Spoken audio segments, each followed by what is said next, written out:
Hello everyone, good morning. আজকের ভিডিওটা কিন্তু রান্নাঘর থেকেই শুরু করছি, কারণ সকাল সকাল আমার খুব চাউমিন খেতে ইচ্ছা করছিল। সেই জন্য কিন্তু সকালের ব্রেকফাস্টের জন্য আমি আজকে এক চাউমিন বানিয়ে নিয়েছি। দেন ব্রেকফাস্ট কমপ্লিট করে আজকে বেরিয়েছিলাম আমি আর সুদীপন। আমাদের খুব একটা ইম্পর্টেন্ট কাজ ছিল, তো তোমাদের সাথেই সেটা শেয়ার করব। আজকের দিনটা আমাদের দুজনের জন্য কিন্তু ছিল খুবই স্পেশাল, কারণ আমরা আজকে গেছিলাম রেজিস্ট্রি অফিসে। না, রেজিস্ট্রি করবার জন্য নয়, শুধুমাত্র আজকে গেছিলাম ফর্ম ফিল আপ করার জন্য। ওটা জমা দিতে হবে।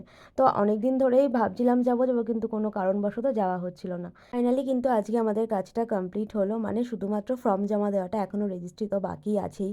দীর্ঘ 8 বছর একসাথে থাকার পর আমরা কিন্তু এক ধাপ ধাপ করে এগোচ্ছি, বাড়ির সকলকে রাজি করিয়ে, কিন্তু সকলের আশীর্বাদ নিয়েই। দীর্ঘ 8 বছর এই একসাথে থাকার জার্নিটাও কিন্তু একেবারে সহজ ছিল না। এর মধ্যেও কিন্তু প্রচুর ঝড়ঝাপটা অনেক কিছুই এসছে, তারপরেও কিন্তু আমরা দুজন দুজনের হাতটা কিন্তু ছাড়িনি, আর ভবিষ্যতে কখনো ছাড়বও না।